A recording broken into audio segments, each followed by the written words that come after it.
राज्य भर में अभी शादी का सीजन चल रहा है। ऐसे में दूल्हे राजा घोड़े पर या बग्घी में बैठकर या महंगी गाड़ियों में बारात निकालने का क्रेज है। लेकिन वलसाड के पार्टी तहसील में एक अनोखी बारात निकली, जिसमें दूल्हे राजा घोड़े पर नहीं बल्कि बैलगाड़ी में बैठकर शादी करने पहुंचे थे। इस प्रकार बैलगाड़ी में निकली यह बारात चर्चा का केंद्र बन गई। वलसाड के पार्टी के उमरसाड़ी के देसाई परिवार में पुत्र का विवाह समारोह था। विवाह का आयोजन पार्टी के परिया गाँव के आधार ट्रस्ट हॉल में था। इस प्रकार बारात परिया पहुंची थी, जहां परिया हाई स्कूल से आधार ट्रस्ट हॉल तक जान बाजे गाजे के साथ निकली थी। हालांकि दूल्हे राजा घोड़े पर नहीं बल्कि बैलगाड़ी में बैठकर विवाह स्थल पर पहुंचे थे। सभी बाराती लोग भी गाजे बाजे के साथ बारात में शामिल हुए थे। बैल के महत्व को समझाने और गौवंश के संरक्षण का संदेश देने के लिए परिवार ने बैलगाड़ी में बारात निकालने की बात कही थी। तो ठीक इससे उलट चोटिला की सड़कों पर 100 घुड़ सवारों के साथ एक दूल्हा भी घोड़े पर सवार हुआ। तस्वीरें चोटिला के खरेड़ी गांव की बताई जा रही हैं, जहां महावीर सिंह नाम का दूल्हा रजवाड़ी पोशाक में घोड़े पर होकर भारत लेकर निकला। लेकिन अकेला नहीं, 100 घुड़ सवारों के साथ और साथ ही कई बाइक सवार भी यह तस्वीरें देखने के लिए इस दूल्हे की बारात में जुड़े। और दूल्हे के साथ चल रहे उसके परिचितों ने दूल्हे पर सड़कों पर ही नोटों की बारिश तक कर दी। यह सब ग्रामीण क्षेत्रों के लोगों के लिए एक आकर्षण का केंद्र बन गया, जिसे देखने के लिए सड़कों पर अलग से भीड़ इकट्ठा हो गई।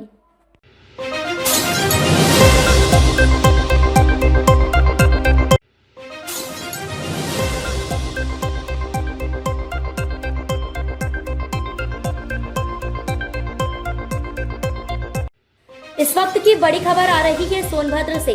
महाकुंभ प्रयागराज को लेकर सुरक्षा के मद्देनजर चलाया गया चेकिंग अभियान। कोतवाली ओबरा क्षेत्र नगर हनुमान मंदिर पर चला चेकिंग अभियान। मौके पर हर्ष पांडे क्षेत्राधिकारी ओबरा एवं राजेश सिंह थाना प्रभारी अपनी टीम के साथ मौजूद।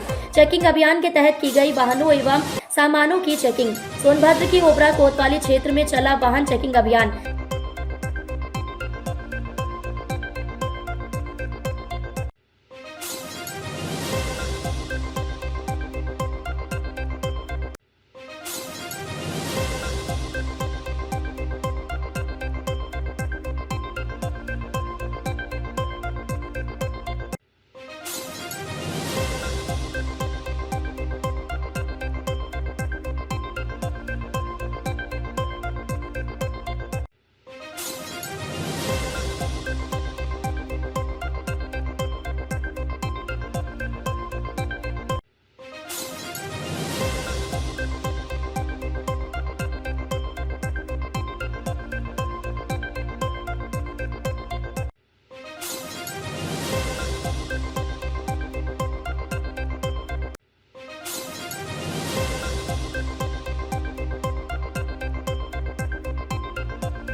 मध्य प्रदेश के धार जिले के टांडा में गौ माता की सेवा करने का जुनून आसानी से देखने को मिल जाता है।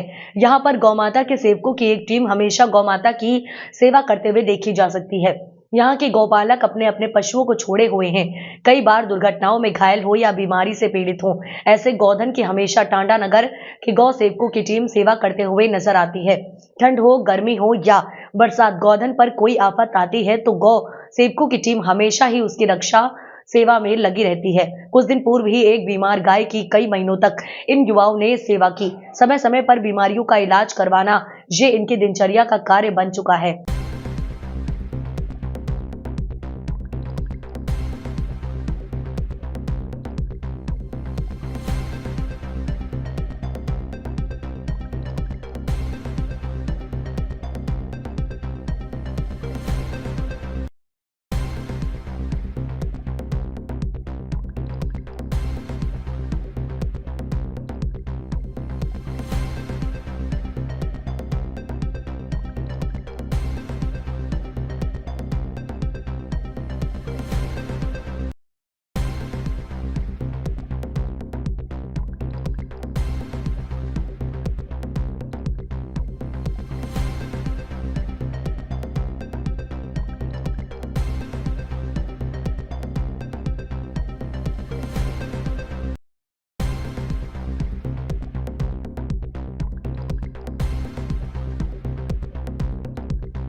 कष्ट भंजन देव बालाजी धाम दोहद में मूर्ति प्राण प्रतिष्ठा महोत्सव का आयोजन धार जिले के कुक्षी तहसील के ग्राम दोहद में कष्ट भंजन देव बालाजी धाम का निर्माण सारंगपुर गुजरात की तर्ज पर किया गया।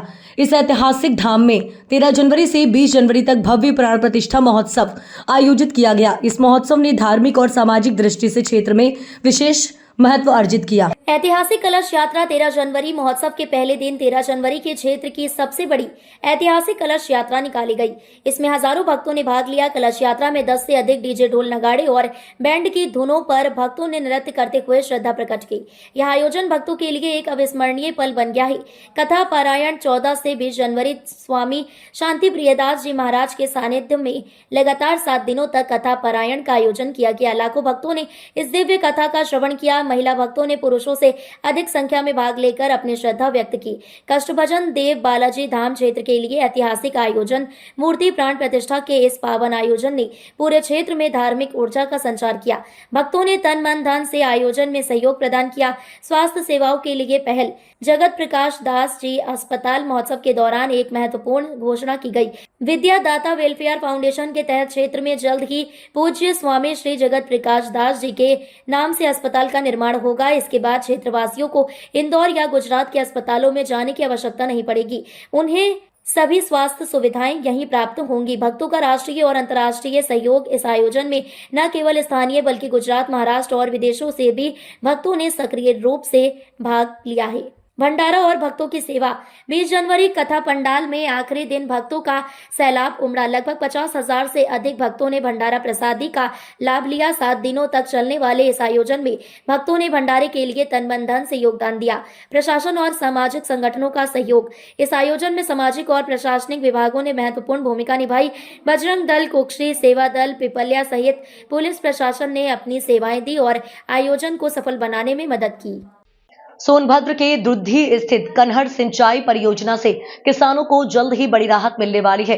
रविवार को जिलाधिकारी बीएन सिंह ने पहली बार इस परियोजना का निरीक्षण किया। उन्होंने बताया कि इस परियोजना के पूरा होने से क्षेत्र के लगभग 35,000 हेक्टेयर भूमि को सिंचाई की सुविधा मिलेगी। डीएम ने सिंचाई विभाग के अधिशासी अभियंता विनोद कुमार के साथ बैठक कर परियोजना की विस्तृत जानकारी ली। उन्होंने कन्हर और पागन नदियों के संगम पर बनने रहे मुख्य बांध से निकलने वाली दाई और बाई नहरों के निर्माण की तकनीकी समीक्षा की। साथ ही कोली डुम्बा में बन रहे जल सेतु और कुड़वा में बन रही सुरंग का भी जायजा लिया। जिलाधिकारी ने बताया कि पहले धन की कमी के कारण परियोजना का काम धीमा चल रहा था, लेकिन अब प्रदेश सरकार से धन मिलने के बाद काम तेजी से आगे बढ़ेगा। अधिशासी अभियंता ने बताया कि अगले 3 वर्षों में बांध में 265 के लेवल तक पानी भरा जाएगा, जो बांध की अधिकतम जल संग्रह क्षमता है। निरीक्षण के दौरान डीएम ने स्लिपवे पर रेडियल गेटों का निरीक्षण किया और पूरे डूबे क्षेत्र का जायजा लिया। उन्होंने परियोजना परिसर में आम का पौधा लगाकर पर्यावरण संरक्षण का संदेश भी दिया। इस दौरान उनकी बीटेक छात्रा बेटी सृष्टि ने भी परियोजना को करीब से देखा। कार्यक्रम के अंत में विस्थापित नेता ईश्वरी प्रसाद निराला ने विस्थापितों की समस्याओं से संबंधित एक पत्रक जिलाधिकारी को सौंपा। क्या इसमें दिशा निर्देश दिए सर? कन्हर परियोजना काफ़ी लंबे समय से विचाराधीन है, चल रही है। प्रदेश सरकार ने इसमें अभी धन भी रिलीज किया है और इसका लाभ यहाँ के लोगों को मिले। लगभग 35,000 हेक्टेयर में सिंचाई हो सके, इसके नाते इसके जल्दी निर्माण के लिए हम निरीक्षण करने आए थे और देखा गया है अभी नहरों का निर्माण होना शेष है और उस पर काम चल रहा है। सर, जिस सड़क से आप आए हैं वो सड़क एकदम जर्जर हो चुका है, आने में बड़ा दिक्कत होता है लोगों को। सड़क कुछ खराब है, उसको देखा जाएगा।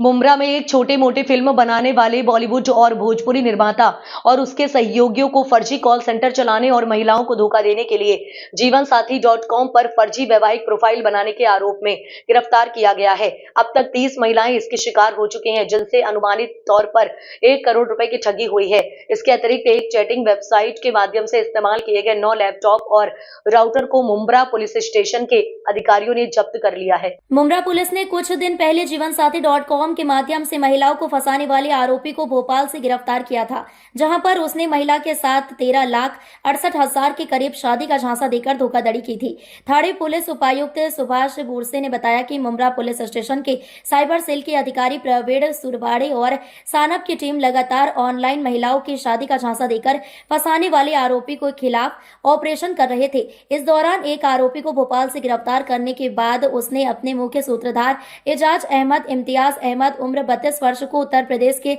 लखनऊ से गिरफ्तार किया। उत्तर प्रदेश के लखनऊ से गिरफ्तार हुए एजाज अहमद इम्तियाज अहमद उम्र 32 वर्ष या बॉलीवुड और भोजपुरी फिल्म बनाया करता है।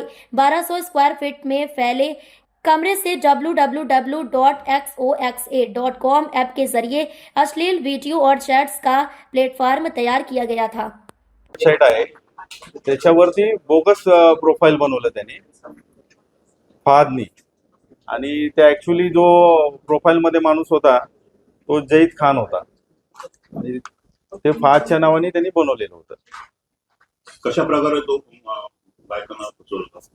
आता हा जो जईद खान आहे याचा स्वतःचा स्टुडिओ आहे, रील स्टुडिओ आहे आणि हा एकदम स्मार्ट म्हणजे पिक्चर मधल्या हिरो सारखा आहे आणि याचे जे 7 ते 8 त्यांनी वेगवेगळे प्रोफाईल बनवले आणि त्याच्यावरनं तो जीवन वेबसाईट वरनं मुलींना लग्नाचं गळ घालत होता।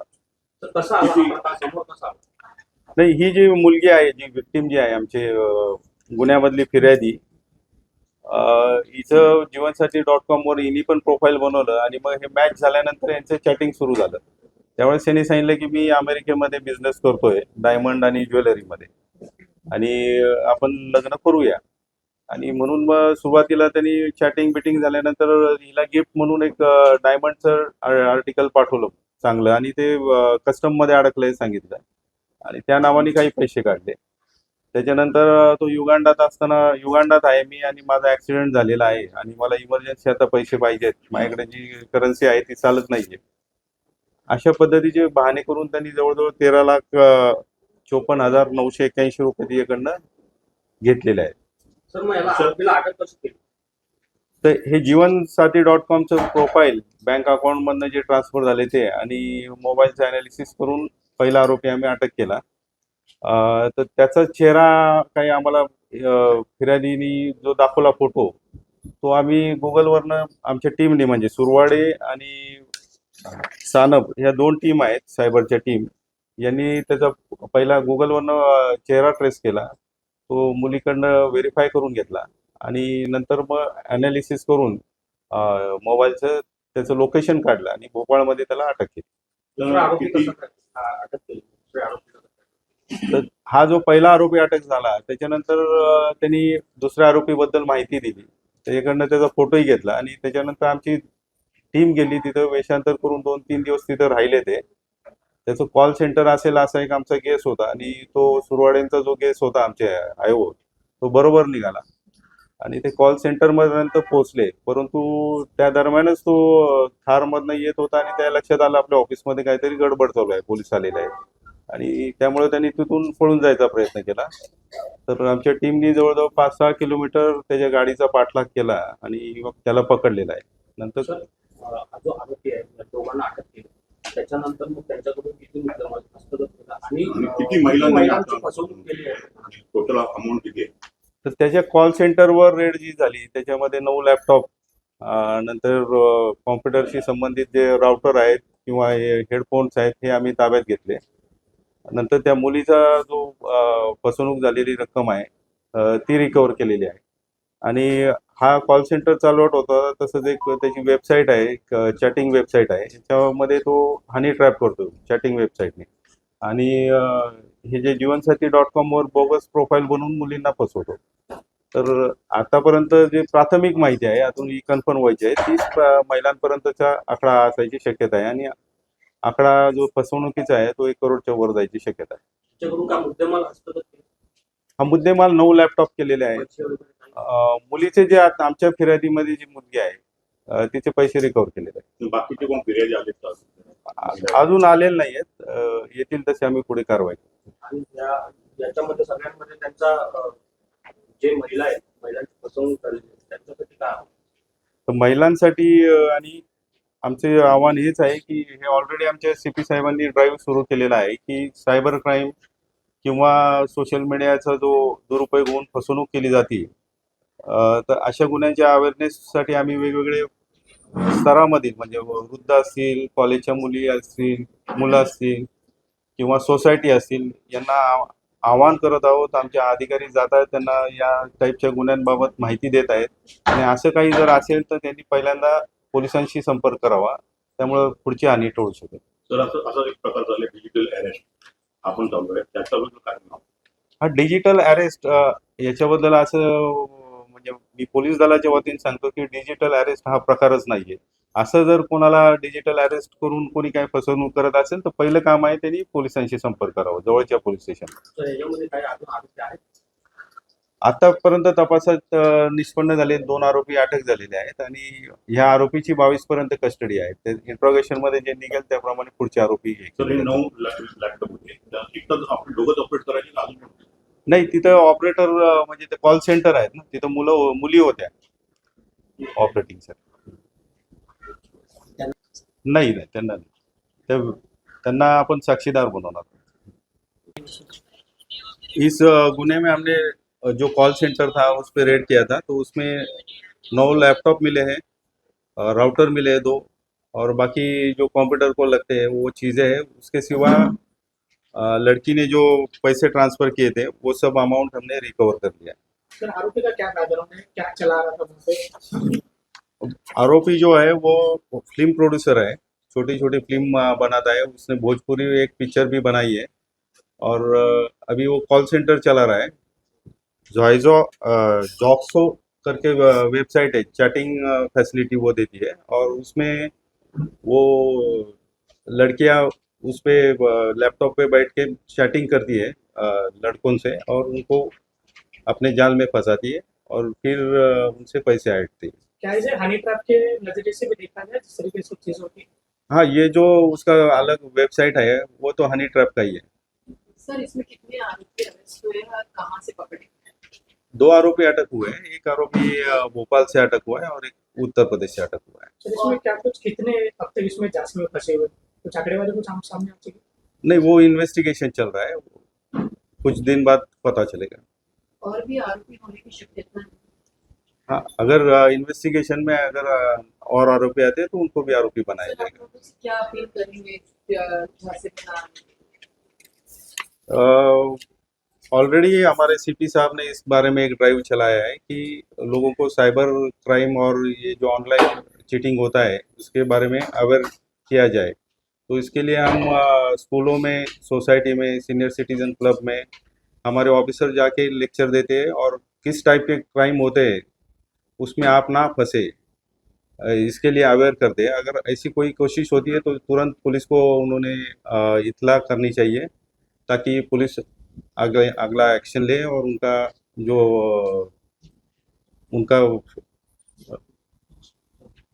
उनको जो फंसाया जाएगा वो रुक जाएगा.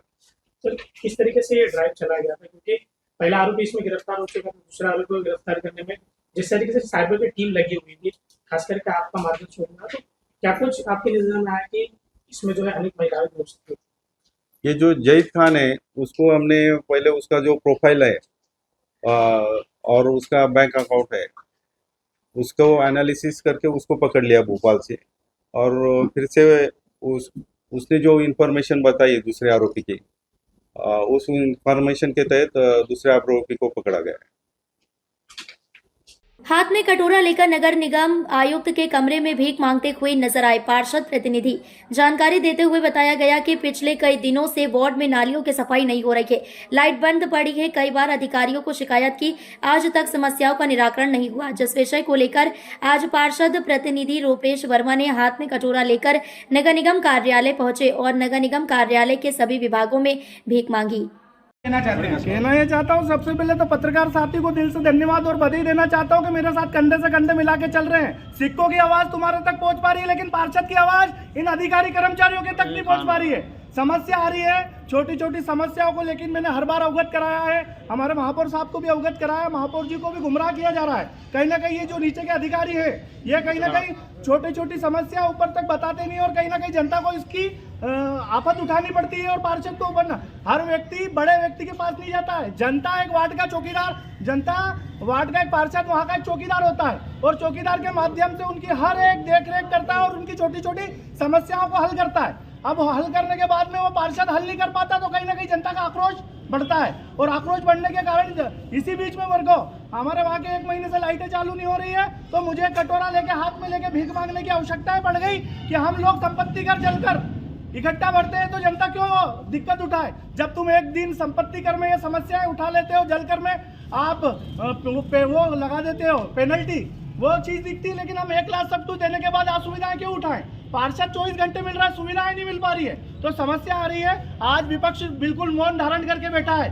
विपक्ष के साथ सारे काम हो रहे हो, या मैं सत्ता की बात नहीं करता हूं, मैं जनता के हित की बात करता हूं कि जहां तक कि आज की तारीख में छोटी छोटी ठेकेदार ही प्रथा अधिकारियों पे भारी है, उनका पेमेंट की वजह से आम जनता का विकास तो हो रहा है, लेकिन जो रोजमर्रा का जीवन है, जो छोटी छोटी समस्या है, उसका विकास नहीं हो पा रहा है, जनता परेशान हो रही है। और कहीं ना कहीं ये जो नींद सो रहे हैं कुंभकर्ण की, इनको जागना चाहिए, ईमानदारी से काम करना चाहिए। मेरा विरोध करना हल नहीं है, मेरा जनता के सामने जारी सारी सुविधाएं पहुंचे, उनको लाभ पहुंचे। छोटी छोटी समस्या एकदम हल नहीं होती, लेकिन रोजमर्रा का, जैसे अभी क्या हुआ, हमारे जवाहर नगर में 2-3 चोरियां हो गई। लोगों ने बोला, अरे भैया वो चोरी हो गई तुम्हारी वजह से हो गई। अरे मेरी वजह से क्यों हो गई? बोला आपने हमारे घर के सामने की लाइट चालू नहीं करी। अब मैंने 15 दिन, 20 दिन, 1 महीना हो गया, इसके कारण मेरे को ये कटोरा लेके आना पड़ा, नहीं तो मैं कोई धरना प्रदर्शन आंदोलन क्यों करूँ? जनता खुश, मैं खुश। क्या मानते हैं आप खुद सत्ताधारी दल से पार्षद हैं, मतलब फिर भी आपको इस कड़ी को जगाना पड़ेगा। मैं सत्ताधारी हूँ, लेकिन जनता का जनप्रतिनिधि हूँ, मैं निर्दलीय चुन के आया हूँ, जनता का ने मुझे विश्वास जताया है। आज पार्टी पॉलिटिक्स से ज्यादा व्यक्तिगत मैं जनता के काम कराने पे ही विश्वास रखता हूँ।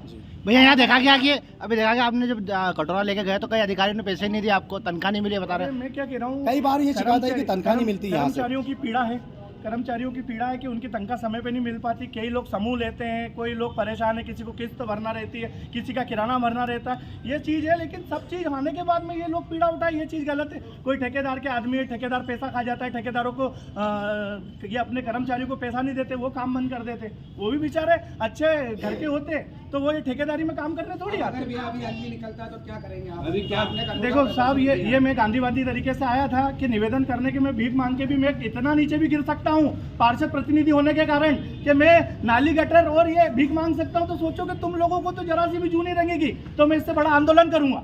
आयुक्त की बातों से मैं संतुष्ट हूँ, वो कई जगह मुझे कोऑपरेट करते हैं, लेकिन आज मेरे मन को हाथ हुआ कि कहीं ना कहीं मुझे पीड़ा हुई कि वो काम नहीं हो पा रहा है, तो मुझे ये आना पड़ा। जनता क्या जवाब देगा? आपका नाम? मैं आयुक्त साहब के वहाँ गया था और हर विभाग के वहाँ गया था कि मुझे दो, तुम कोई आशीर्वाद नहीं दे तो कुछ तो दे दो, कि तुम आशीर्वाद दे दो कि मेरा काम हो जाए। आपका नाम और कौन से वार्ड से? वार्ड नंबर 22 पार्षद प्रतिनिधि हूँ मैं, वार्ड नंबर 22 से रुपेश वर्मा। Thank you. हमारा पार्षद प्रतिनिधि आए थे, उनका ये था कि बिजली के जो भी ठेकेदार है, जो बिजली मेंटेनेंस का कार्य करते हैं, उनका पेमेंट नहीं होने के कारण बिजली का कार्य नहीं हुआ है। तो हमारा यह कोशिश है कि जैसे ही हमारे पास में फंड आएगा तो हम ठेकेदारों का पेमेंट करेंगे और यथाशीघ्र जो है ये सारी चीज़ों की समस्या का निराकरण करेंगे। सर क्या मानते हैं? चूँकि समस्या एक वार्ड की नहीं है, 45 वार्ड इससे प्रभावित हो रहे हैं, और ठेकेदार की जो 1 से 2 महीने की हो गई है। हमारे पास में कोई इसका सर अल्टरनेटिव है कुछ इस तरह से कि हम कोई स्थायी कर्मचारी बेच के करवा? निगम के पास में जो स्थायी कर्मचारी बिजली सुधारने के लिए नहीं, वो आउटसोर्स ही है। हम ठेकेदारी पे देते हैं मेंटेनेंस का कार्य, और मेंटेनेंस से सारी चीज़ें होती हैं। सर क्या मानते हैं आप, कहीं ना कहीं पार्षद प्रतिनिधि हो या पार्षद हो, कहीं ना कहीं इस स्टेज पर जा कटोरा लेकर अपने कार्यों को पूरा कराने के लिए यहाँ पर दर दर भटक रहा है, क्या मानते हैं? कहीं ना कहीं निंदनीय बात है। ये बात नहीं है कि निरंतर कार्य हो रहे हैं, निरंतर पेमेंट भी सभी को हो रहे हैं, निरंतर तनख्वाह भी बढ़ रही है। 5-7 दिन की यदि बात हो तो इस तरह से चीज़ें नहीं करनी चाहिए, अशोभनीय है। सर पर वार्डों में जो चोरी हो रही है हो गया है सर, सभी वार्डों में ये एक चीज़ की समस्या नहीं है। बहुत सारे हमारे पास में ठेकेदार है जो लोग सभी कार्य कर रहे हैं। किसी को 1 महीने पेमेंट नहीं हो पाता, किसी को 2 महीने पेमेंट नहीं होता। निगम की वित्तीय स्थिति के अनुसार पेमेंट होता है, लेकिन इस तरह से 4-5 दिन का बाद काम नहीं हुआ और ऐसे आ गए, ये तो गलत बात है, बात करनी चाहिए उनको हमसे सर पहले। टेंडर के समय ठेकेदार से ये भी लिया जाता है कि 20 से अधिक चोरियां हो चुकी हैं जवाहर भैया नगर से। चोरी हो चुकी है तो पुलिस में रिपोर्ट कराएं। नहीं पर लेकिन लाइट नहीं होने की वजह लाइट से क्या करे, जो चोर का लाइट स्ट्रीट लाइट वगैरह बंद होने की वजह से कहीं ना कहीं चोरों को सर उस चीज से सहारा मिलता है अंधेरे में। मेरा ये कहना है कि भाई 4-5 दिन हो गए, आपके सामने भी मैंने उनको बोला था, उन्होंने मेरे सामने एक से बारी समस्या नहीं रखी अपनी, जबकि छोटी छोटी बात के लिए हर बात के लिए फोन लगाते हैं। सर ठेकेदार कटौती लेके सभी विभागों में गए हैं सर वो, और विभागों में जहाँ जहाँ गए हैं वहाँ पे सभी ने बोला कि हमको वेतन नहीं मिला सर। कर्मचारी बोल रहे हैं बड़ी समस्या है देवास नगर निगम की। 80% कर्मचारियों को हमारा वेतन मिल चुका है, 20% कर्मचारियों को वेतन नहीं मिला है, क्योंकि शासन से फंड नहीं आए।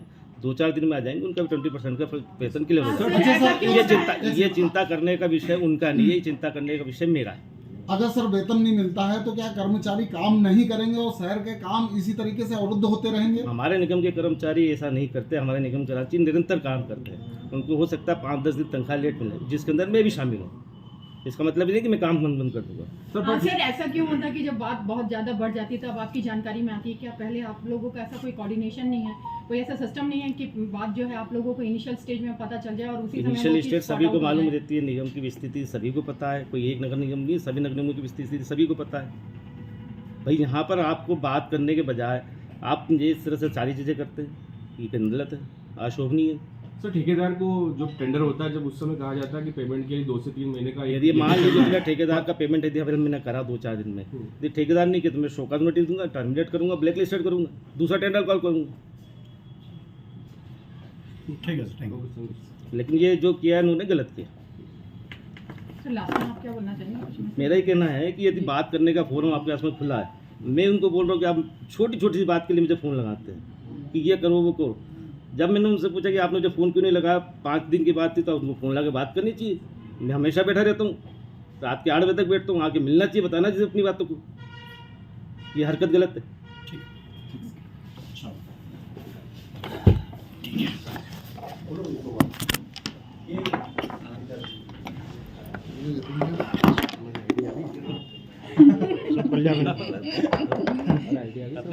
बात फोटो छपाने के हिसाब से करने के लिए पब्लिसिटी स्टंट गलत है, मेलोड्रामा टाइप हो जाता है। पब्लिसिटी स्टंट गलत है। निगम का थोड़ा सपोर्ट करना चाहिए। निगम क्या था, समस्या उस चीज को समझोगे नहीं तो कैसे काम चलेगा?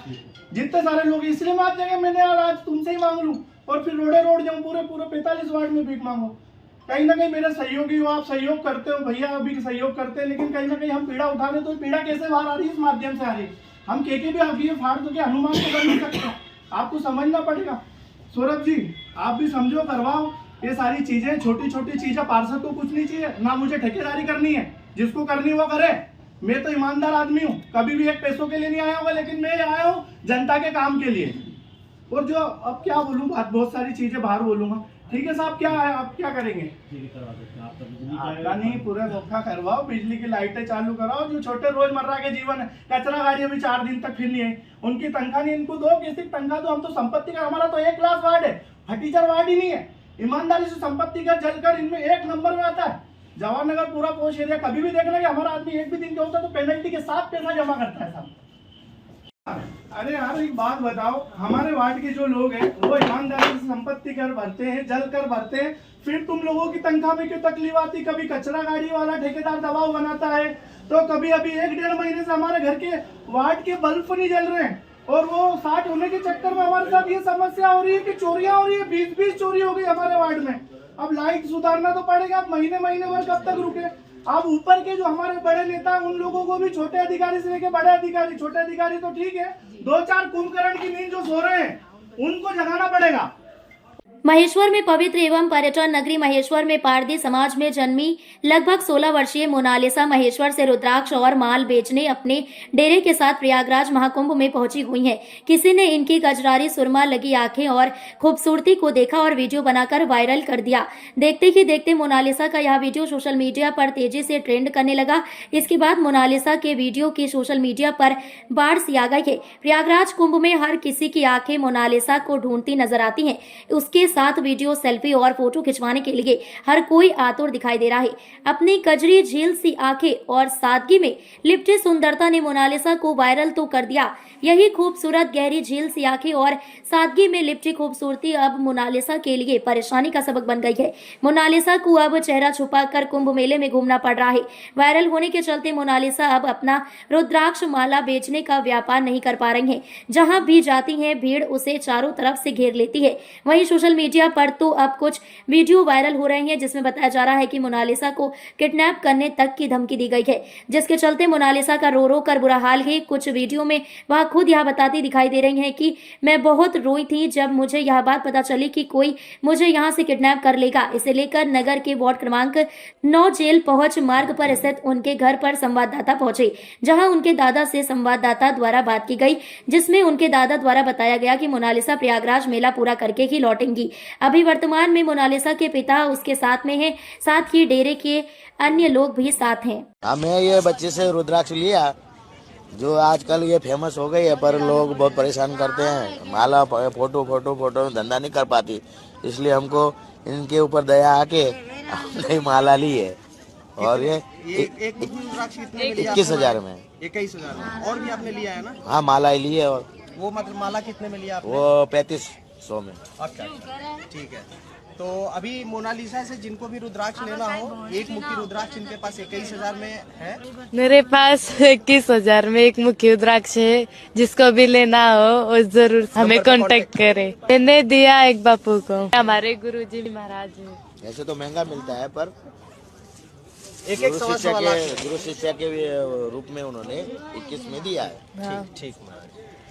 मध्य प्रदेश कांग्रेस के अध्यक्ष जीतू पटवारी आज मनावर कांग्रेस कार्यालय पर कार्यकर्ताओं को संबोधित करने के लिए पहुंचे, जहां पर उन्होंने भारतीय जनता पार्टी की सरकार पर साधा निशाना। इस मौके पर कांग्रेस विधायक हीरा अलावा, जिलाध्यक्ष कमल किशोर पाटीदार, राधेश्याम मुवेबल, कांग्रेस नगर अध्यक्ष ओम सोलंकी, पार्षद प्रतिपक्ष नेता लक्ष्मी जाट ने भी स्वागत किया। महू में होने वाली राहुल गांधी की सभा को लेकर कांग्रेस के प्रदेश अध्यक्ष जीतू पटवारी कार्यकर्ताओं से मिलने मनावर पहुंचे, जहां पर उन्होंने अधिक से अधिक संख्या में सभा में उपस्थित होने का आग्रह किया। इस मौके पर गृह मंत्री के बयान पर भी जीतू ने नाराजगी जताते हुए कहा कि ये विचारधारा देश के लिए खतरा बन सकती है। साथ ही उन्होंने सौरभ शर्मा मामले पर सरकार को घेरते हुए कहा कि सरकार मामले को दबाने का प्रयास कर रही है। जीतू पटवारी ने कहा कि इस देश में संविधान बचाने की भावना जागृत आम जन में होने लगी है। भारतीय जनता पार्टी की विचारधारा हमेशा संविधान को चुनौती देती है, आरक्षण पर सवाल उठाती है। जिस तरीके से बाबा साहब अम्बेडकर के लिए इस देश का इतना बड़ा वर्ग उनका प्रतिनिधित्व अम्बेडकर करते हैं, उनका अपमान क्यों बीजेपी बार बार करना चाहती है। जब अब भाजपा के पास सत्ता आई तब संविधान को चुनौती मिली। कांग्रेस देश की आज़ादी में अपनी शहादत दी, देश की उन्नति में सहयोग दिया। अब हम संविधान बचाने के लिए खून के आखिरी कतरे तक बहाना पड़े तो हम तैयार हैं। बात यह है कि इस देश में आज संविधान बचाने की भावना आम जन में जागृत होने लगी है। भारतीय जनता पार्टी का विचार हमेशा संविधान को चुनौती देता है, आरक्षण को पर सवाल उठाता है। अमित शाह जी पहले गांधी का भारतीय जनता पार्टी के लोगों ने गोली मारी और फिर उनको पूरी जिंदगी से गालियां दे रहे हैं। अभी अमित शाह जी ने जिस तरीके से बाबा साहब अम्बेडकर के लिए वक्तव्य कहे, ये इस देश के लिए चिंता का विषय है। आखिर इस देश का इतना बड़ा वर्ग जिसका प्रतिनिधित्व बाबा साहब अम्बेडकर करते हैं, उनका अपमान क्यों बीजेपी बार बार करना चाहती है? क्या कारण है कि जब उनके पास सत्ता आई तब संविधान को चुनौती मिली? हमारा कांग्रेस का जो विचार है उससे कांग्रेस देश की आज़ादी में अपनी शहादत दी, देश की उन्नति में दी। अब संविधान बचाने के लिए खून के आखिरी कतरे तक बहाना पड़े तो हम तैयार हैं। मैं अनुरोध करना चाहता हूं आप सबके माध्यम से कि कांग्रेस का वो आह्वान जो बाबा साहब अम्बेडकर की जन्मस्थली से राहुल गांधी जी, आदरणीय खड़गे जी, आदरणीय प्रियंका जी, सारे हमारे वरिष्ठ जन, पूरे देश का नेतृत्व आएगा, ये मैसेज है कि हम संविधान का अपमान से कोई समझौता नहीं कर सकते। मैं अनुरोध करना चाहता हूं, ये जय बापू, जय भीम, जय संविधान, ये भावना क्या है? ये भावना इस देश के मर्म को जीने की और देश के संविधान और देश के भविष्य को बचाने की। तो एक प्रश्न, सौरभ शर्मा पे आपने कई सवाल उठाए हैं। कल अरुण यादव जी ने 10 प्रश्न पूछे हैं, सरकार से मांग करी कि इनकी जांच की जाए। बिल्कुल सही कहा उनने। अरुण यादव जी ने जो बातें कही, आदरणीय दिग्विजय सिंह जी ने इससे पहले बोले, हमारा हेमंत को, हमारे नेता प्रतिपक्ष कांग्रेस के सब जन, ये आवाज क्या है? ये आवाज प्रदेश के आम नागरिक की है। करप्शन और भारतीय जनता पार्टी एक दूसरे का चोली दामन हो गया है। केवल मैंने जैसा कहा 3 दिन में कई बार बोल चुका हूं कि अगर सही तरीके से जांचो, हर विभाग की एक लाल डायरी है। अभी परिवहन विभाग के सौरभ शर्मा के वहां से लोकायुक्त लेके चला गया। हर विभाग में एक डायरी है, हर विभाग का एक हिसाब है और हर हिसाब में भारतीय जनता पार्टी की जेबों में गया हुआ पैसा है, उनके नाम है। अगर सही तरीके से जांचो तो बीजेपी का एक भी मंत्री सड़क पे, ऑफिस में या सदन में नहीं जा सकता, सब जेल की सलाखों के पीछे होंगे। जौरा में एमडीएस स्कूल में 19 जनवरी को एनुअल फंक्शन का आयोजन किया गया। इस फंक्शन के मुख्य अतिथि मुरैना के नवनिर्वाचित जिला अध्यक्ष कमलेश कुशवाहा, जौरा नगर पालिका अध्यक्ष राजू अखिल महेश्वरी, पूर्व जौरा विधायक सूबेदार सिंह राजौधा और मनोज सिंह शिकरवार गुर्जा थे। एमडीएस स्कूल प्रबंधन की तरफ से सभी अतिथियों का फूल मालाओं के साथ स्वागत बंधन किया गया। एनुअल फंक्शन का मुख्य उद्देश्य बच्चों के भविष्य को लेकर था। इस फंक्शन में बच्चों ने अपनी कला और नृत्य से सभी का मन मोह लिया। इस प्रोग्राम में जौरा नगर गणमान्य नागरिकों के साथ साथ सभी बच्चों के पेरेंट्स भी मौजूद रहे। इस फंक्शन के बारे में जब एमडीएस स्कूल के संचालक संतोष शिकरवार से बात की गई तो उन्होंने बताया कि हमने बच्चों के कुशल भविष्य और अच्छे मार्गदर्शन के उद्देश्य से ये कार्यक्रम रखा और प्रतिवर्ष आगे भी ये प्रोग्राम ऐसे ही आयोजित किया जाता रहेगा। लास्ट में उन्होंने प्रोग्राम आए हुए सभी मुख्य अतिथियों और गणमान्य नागरिकों के साथ साथ सभी पेरेंट्स को धन्यवाद दिया। आपके द्वारा एमडीएस स्कूल में एक एनुअल फंक्शन रखा गया था, इस फंक्शन का मेन उद्देश्य क्या था? भाई लोग, सभी शहरवासियों के, सभी से मैं आग्रह करता हूं, सभी से निवेदन किया, सभी को दिखाया और एक स्कूल को बच्चों के मार्गदर्शन, बच्चों के भविष्य के लिए एक अच्छी कामना के साथ आरंभिक नई शुरुआत एमडीएस स्कूल के द्वारा आरंभिक नई शुरुआत की थीम के साथ ये एनुअल फंक्शन कराया गया और इससे बच्चों की जो प्रतिभा है वो देखने को मिलती है। साथ में सभी सम्मानीय नागरिक भी आए और सभी ने बड़ा सहयोग किया और बच्चों की जो प्रतिभा थी वो भी देखने को मिली। एमडीएस स्कूल ऐसे ही हमेशा